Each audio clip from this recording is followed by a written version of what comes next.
এদিকে মা ছেলের পর্ন ব্যবসা পানিহাটি কাণ্ডের পর বেপাত্তা শ্বেতা খান এবং আরিয়ান খান। কোথায় লুকিয়ে শ্বেতা খান ও আরিয়ান খান? মা ছেলের বিরুদ্ধে একাধিক চাঞ্চল্যকর অভিযোগ উঠে আসছে। যে তরুণীর ওপর পাশবিক অত্যাচার চালানো হয়েছিল সেই ঘটনায় মা ছেলের এখনো পর্যন্ত খোঁজ পাওয়া যায়নি। পানিহাটি ঘটনার পরই একেবারে বেপাত্তা রয়েছেন ছেলে এবং মা।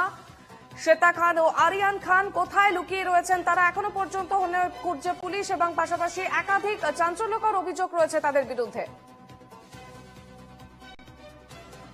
আমাদের সঙ্গে সরাসরি রয়েছেন আমাদের প্রতিনিধি অর্পণ সিংহ। অর্পণ, এখনো পর্যন্ত তাদের কোনো রকম কোনো খোঁজ পাওয়া যায়নি, পুলিশের তরফ থেকে কি আপডেট রয়েছে এই মুহূর্তে?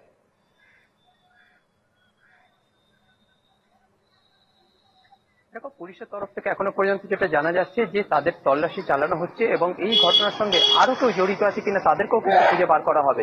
তবে বড় একটা প্রশ্ন যে এই ঘটনা যেটা এলাকার মানুষজন যেটা অভিযোগ করছে যে এই এলাকা থেকে যে তারা যে এই ঘরে বসেই যে ব্যবসা তারা চালাতেন এবং যে ধরনের জিনিসপত্র তারা যে সমস্ত অসামাজিক কার্যকলাপ তারা করতেন এবং সেই কার্যকলাপের কিন্তু যখন প্রতিবাদ করতো প্রতিবেশীরা তাদেরকে কিন্তু হুমকি দেওয়া হতো, এমনকি মারার হুমকি দেওয়া হতো, প্রাণে মেরে ফেলার, এবং এই ধরনের অভিযোগ কিন্তু স্থানীয়রা করছেন।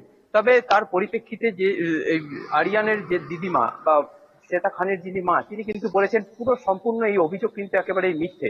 তবে পুরো বিষয়টি কিন্তু এখনো পর্যন্ত ধোঁয়াশার মধ্যে রয়েছে, কারণ যে এই ঘটনার যে অসামাজিক যে কার্যকলাপ যে চলতো এই বাড়িতেই, এবং তারপর থেকেই কিন্তু ঘটনার খবর যখন চওড় হয় তখন থেকেই কিন্তু এই স্থানীয়রা যেটা জানাচ্ছে যে তারা দুজনেই পলাতক, অর্থাৎ মা এবং ছেলে, এবং পুরো ঘটনাটি কিন্তু ইতিমধ্যেই সোদপুর থানার যে পুলিশ এবং সোদপুর এবং পাশাপাশি ডোমজুর থানার পুলিশ যারা রয়েছেন তারা কিন্তু ইতিমধ্যেই তাদেরকে তদন্ত করছেন এবং তাদেরকে কিন্তু খোঁজার চেষ্টা চালিয়ে যাচ্ছেন।